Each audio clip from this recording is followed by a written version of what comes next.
گۆشەگیریەیەکە کە هەموو یاسا و مافا نێونەتەوەیەکانی پێشێل دەکرێن زیاتر لە 2 ساڵە پارێزەرەکان ناتوانن ببینین. بۆیە ئێمە هەم وەکو ئەرکی نەتەوەیمان وەکو ئەرکی ئینسانیشمان واجبە لە سەرمان هەستین بە ناڕەزایەتی دەربڕینی گوشار خستنە سەر وڵاتی دەوڵەتی تورکیا و گوشار بخینە سەر وڵاتە زلهێزەکان بەتایبەتی ئەوانەی دەستیان لە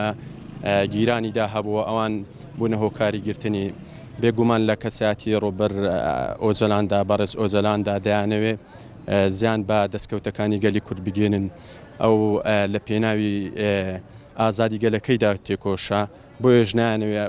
هەم پامەکانی ئەو هەم گفتوگۆ بۆ چون و نێرینەکانی ئەو دەرچن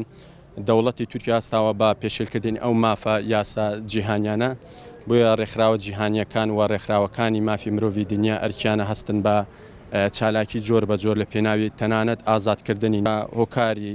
ئەو گەلە کۆمەیەوە یان گیرانی ڕێبەر ئۆجەلان لەسەر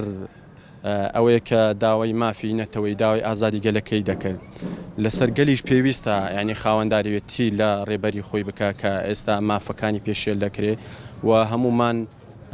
تێکۆشان زیاتر بکەین تا دەگەینە بە ئامانجەکان و ئازادکردنی هەموو گیراوە سیاسەکان لە سەلاحەدین دەمیرتاژ لە هەموو ئەو گیراوانەی کە داوای حەق و مافی نەتەوەییان کردووە لەسەروی هەمانەوە ڕێبەر ئۆجەل. وەکو ژنێک شەرمەزار و ڕسوای دەکەم هەم کۆمەڵگەی نێودەوڵەتی هەم گۆشەگیری سەر ڕێبەر ئاپۆ هەر لەبەر ئەوەیە ئەگەر ڕێبەر ئاپۆ ئەگەر نەگیرا بە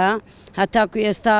نازانم کەس نەیدەتوانی پەنجەی یەک کورد بە خوێندا بێنێ ئێستا ئەگە گرتووشیانە هەمان دەستور هەر بۆیان نەچوە سەرێ نەتوانیان پەنجە بۆ دروی درێژکەن هەستان بە بێدەسەڵاتی لە ژووریان کردو 23 ساڵە لە ژوورێدا ئەوەی تۆزێک خۆی بە ئینسانەتی دەزانێت بە کورد دەزانێ هەمویان دەنجی خۆیان بێن نەپاڵ دەنجی یەک بۆ بەردانی ڕێبەر ئاپۆ هەتا ئەو بەر نەبێ و ئەو لە گۆشەگیری دابێ ژیانی کوردیش بەرەو مەترسی دەڕوە هەرچی زووە باشووری کوردستان هەستێ بە کوردایەتی خۆی بە نەتەوایەتی خۆی بە یەک دەنجی بە یەک ریزی فەرمەوە 30 ساڵە لەسەر حکومن لە ماڵوێرانی زیاتریت کەیان بۆ کورد نێناوەتە ئاراوە ئێستا ئەگەر ئەو ڕناکایە ماویشە زوو خەمی لێ بخۆن بە یەک دەنجی هەروەکو کوردێک من نەحەقی ڕەنگ و زەرد و سوور و سەوز و ئانەم نییە بەس وەکو کوردێک بۆ هەر چوار بەشی کوردستان وەکو خاک وەتەن لە ملی ئێمە بیپارێزین پێویستە ئەوان ئەو ڕۆبێنە لای یەک